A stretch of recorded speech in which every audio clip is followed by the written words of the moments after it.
myself. My name is Krista Ford. I'm going to talk about the magic of life and how do you go from being homeless to a world champion. I'm a professional athlete. So when I was a year and a half old, I was adopted into the Ford family. It wasn't a horrible life, but it wasn't the most loving family to be around because I wasn't close to my adopted mom. My father was fine, but he went away very early on in my life. So that's kind of how my whole story starts from there. I just happened to be talking to my mother and I asked her a question. Why don't I look like you guys? Because I am biracial. My mother is full Italian. My father is black. And then she told me and she said, well, you're adopted. We adopted you. What does that mean? And she said, well, your father and I and your sister welcomed you into our family because your real family, she just kind of said, went away. And so then I guess I was good with that answer. So I just kind of walked away. I started finding things when I was around grammar school. I started finding things in my mother's room that clarified what was going on here. I found a tin that had papers in it, that had my birth certificate in there and all these things, because when I was adopted back in the 60s, it's a closed adoption here in the States. So you didn't have any access to anything that has to do with your biological family at all. As I started snooping around and wanting to know the answers to some of these questions about more, I found a lot of those answers in my mother's room. And I started seeing my immunization shots, my whole records from my social workers and all this kind of stuff. The biggest thing that I found in there was a little piece of paper, and it had Krista, my name, and it had Napolitano. That's my last name originally, and that's very Italian, so that makes sense now that I found out later. My mother's full Italian, my father was black. And when I found that paper, then somehow, I don't know how I did this, but I ended up making copies of all of that stuff that was in my mother's thing, and I put everything back, and then I started kind of asking around and researching stuff on my own. But I knew I was not originally from them at all. My mother had not been very truthful with me at all and just explaining it to me more about what does that mean, that I'm adopted. My biological family gave me up, and then quote unquote, when I got older, of course you're going to feel rejected. So I learned that my adoptive family, especially my mother, was not truthful with me at all. And she did not help me to understand anything about that. So I found out a lot of stuff on my own. Like I said, as I got older, I really started researching it and what that really meant. And the only person that knew that I had found all that stuff was my sister, who was their biological daughter. She didn't go into explaining anything to me either. She's only 3 years older than me, but I found out all on my own, basically. As an adoptee, you always feel this hole in your heart because you don't know the answers to anything. You don't know why you look the way you do. Is there any health problems you should worry about? You don't know anything about yourself. So you actually don't know what your authentic identity is. I would say most adoptees probably go through this. As I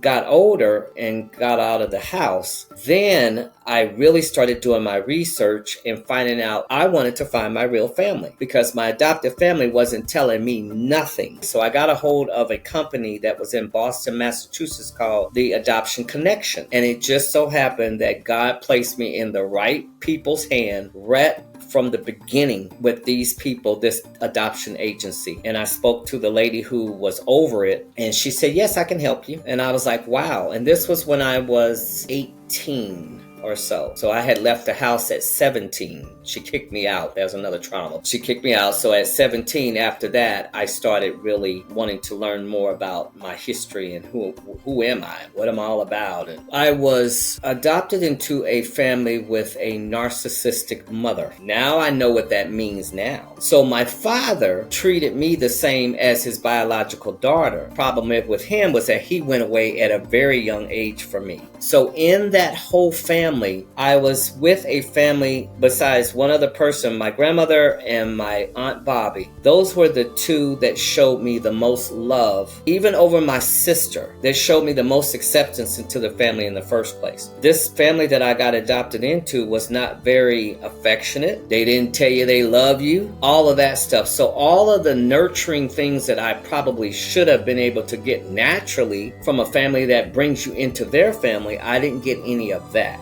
but from those other two people, like my grandmother and my aunt. That was the type of family that I was adopted into. I felt like the absolute stranger in this family, and I never felt accepted, like just for me. And I'm the total opposite of that. So I've always been very friendly, even as a child. I love people, I love talking, I love having fun. And I was in a atmosphere where this family is very serious and very withdrawn from showing any emotion at all, besides anger. My mother was extremely mean to me. I found out later, and I really felt this. She was very pissed off that there was another mouth to feed. Now she is a single mother with not all the money coming in, because my father was the breadwinner. And my mom was mean to me, not to her biological daughter. She was extremely unaffectionate to me most of the time. I don't ever remember her telling me she loved me, even as a child. I never remember those words even coming out of her mouth to me. She seemed very pissed off that she got another mouth to feed. That's how I felt. And that's how she treated me. She didn't talk to me half the time. So I was raised in that type of atmosphere where I could not say anything. If I did anything out of the ordinary, I was getting my ass beat, for real. And I'm talking about back in the day. This would definitely today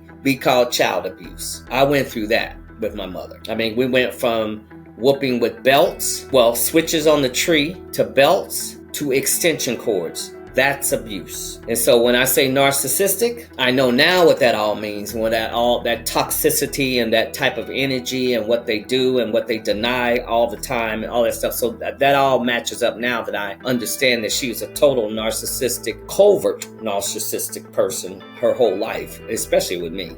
You know what? I loved school so much. I love being around other people. I never felt different when I was at school. I never felt different around any of those people. Everybody at school, I was such a social butterfly, and I had so many friends, and I was so friendly. You would not even think in 1,000 years I was living in a home that was so tumultuous. So when I went to school, it was a totally different atmosphere for me. I was accepted. Everybody liked me. I liked them. I had fun with everybody. The only thing that I would hide when I went to school is when she did whip me with extension cords. It left welts on my legs. So I used to always wear pants so that nobody would see that. Because I'm sure back in the day, the principal or my teachers or somebody would have seen that. They would have reported that and said, wait a minute, But that was the one thing I always kept hidden, is when she would whoop me, I would keep that hidden. I used to just love being outside. And so, yes, sports for me has been my refuge to be able to always go to. And I got so much out of it. I got all the love. I got all the acceptance.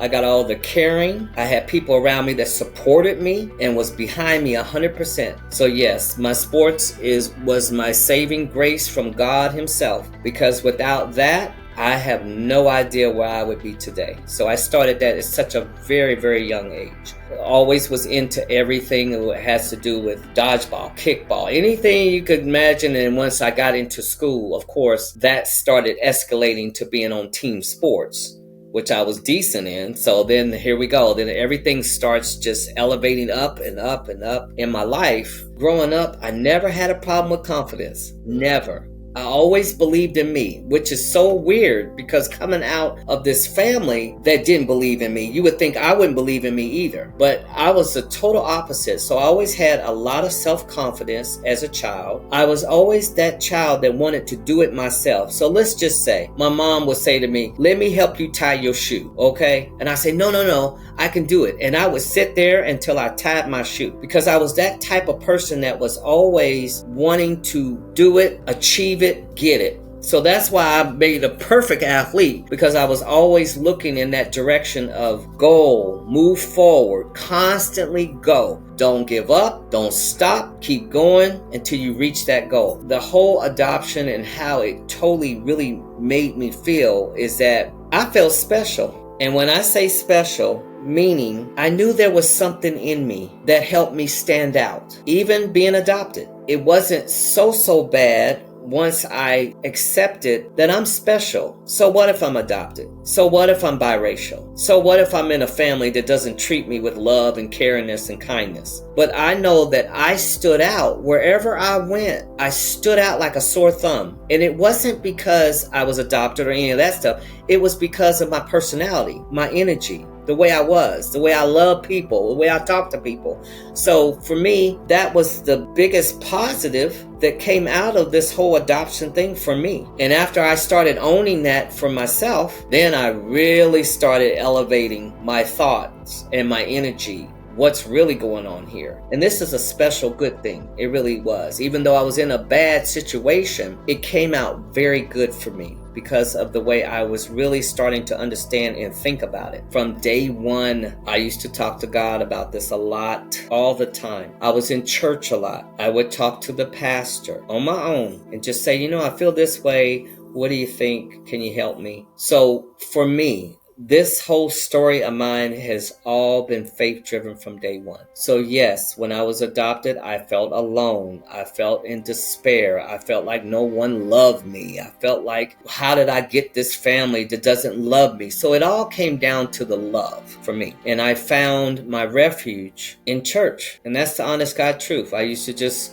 to love listening and reading the stories of the Bible or letting it being read to me. I dove into that. And that's what saved me from all this despair that I could have gone through by feeling so rejected in life, period, from day one. That's what helped me a lot. So I would encourage people that if they are finding this out for the first time, you have to find someone to talk to about it or find some kind of way to communicate. If you're faith driven, talk to God about it. Trust me, He understands, and or just find you some sort of support system, somebody who can help you decipher through these feelings of rejection. At 17, my adopted mom she didn't even really give me an option. So she said, you're going to be out of here right after graduation. And I was like, my plan was to either go into the Marines, because that's what I wanted to do, is go into the service. I had no desire to go into college. So when she said, you're going to be out of here, I had already had my plan. I was going to be a Marine. But at that point, I did not get in the Marines because I couldn't get past my test out of high school. Leading up to that, she basically just said, you're leaving. And I said, well, where am I going? And she said, you're going to go out to California and live with your cousin Mamie. And I was like, that was it. She just basically did not want me in her house no more. She wanted me gone. I was able to go to my family out there, which is also, I'm adopted to this whole family. That's what kind of happened. So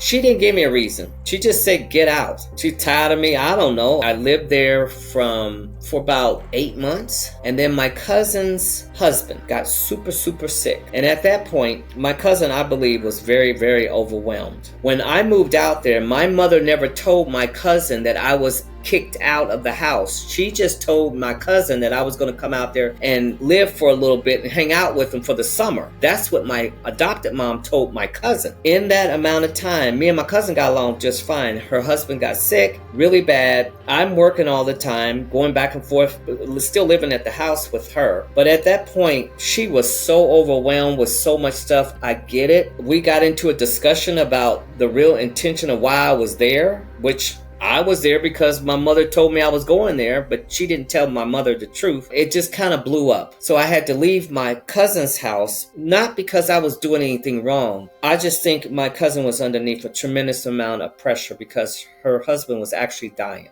It was shocking. I just figured out I got to do something here. I can't be homeless out here in California and I don't know anybody else except my cousins. So what do? It was a lot of despair. There was times that I laid out on the park bench outside my gym. That has a lot to do with this story. And I didn't have anywhere to go. And I would just get myself together and go to work the next day. I had a bicycle. I used to ride to my job and nobody knew I was homeless until I confronted I shared with my gym owner, the lady who owned the gym where I trained at. I told her what my situation was, and she said, you can stay upstairs in the top part of the gym, which was where they did all the aerobics and stuff. She said, but I don't need to let nobody know you're there. So I'll give you the key and you come in afterwards. So up there in the top, it was nothing but a huge room. It had a bathroom, that had a sink, and that was really it. So I stayed up there for a while. That was my most difficult moment because that's where I just broke down and cried, and I talked to God, and I looked up at the ceiling and I said, what am I going to do? I don't know what to do here, and at that point, that's where it hit me. I have nowhere to go. I have this one place right now, but I don't have anywhere to go. That was my spot where I believe that God had me that night. He figured it out for me. So I started lifting weights and joined the gym, that gym I was talking about. I joined at 17. And the owner of that gym that helped me out and let me stay upstairs for a while there, she kind of taught me everything to do with weightlifting. And I fell in love with it. I was always an athlete. In high school, I was an athlete. So when I came out and moved there and lived there, she taught me everything. And that's where it all started. My whole powerlifting career, my whole weightlifting career started in California, being homeless. Every part of my athletic career has come from suggestions from people. Linda Tracy, who was the lady who owned that gym in California, suggested to me, you would be a good bodybuilder competitively. I said, okay. So she said, I will teach you a lot of things here in the gym, how to lift properly, how to stay safe, blah, blah, blah. Right after I got finished getting all of her tutelage about how to do this, I ended up going back home to Indianapolis. Joined the gym there, and then in there, I got with a lady who bodybuilded competitively. She took me under her wing and taught me how to bodybuild, and I started competing in bodybuilding. Right after I was in the middle of that, a guy in the gym suggested I be a good power lifter. I said, okay, I'll try that too. So then I started powerlifting or weightlifting, and I got away from bodybuilding and I got into powerlifting. And 40 something years later, I'm still powerlifting. So that could tell you that was my one sport. Off of that, I was suggested that I could get on the women's bobsled team to bobsled, the cold sport. So I ended up trying out for that team. I got on that team. Oh, I absolutely love being a coach now. So I still compete in my sport. Now, I'll just tell you this. Every athlete can't be a coach and every coach can't be an athlete. But if you can find an athlete who can coach and teach everybody what they do to how they got to be the best, that's me. I have no problem with finding people who want me to train them. And I'm honored to say that because it took a lot of years for me to get there. And it was just a lot of my own hard training. So I was not coaching anybody or helping anybody until I reached almost all of my goals in powerlifting first. And that was something that my coaches told me at the time. They said, don't train nobody, don't teach nobody nothing until you master your sport. Once you master it, then you go and train people so you can keep them safe and blah, blah, blah. There's one thing you can never, ever, ever do, and that's give up. Well, I got to plug my book. I got a book coming out. That's something that was God planned too. So I have a book. So I'm a first-time author. My book is coming out. It has not dropped yet. It is a self-help spiritual memoir. So everything we're talking about is all spiritual. I hope that when this book hits the world, it's going to tell everybody in the world everything I've always known. And that's this law of attraction. You have to think about what you want in life, and you can absolutely get it regardless of whatever you're going through.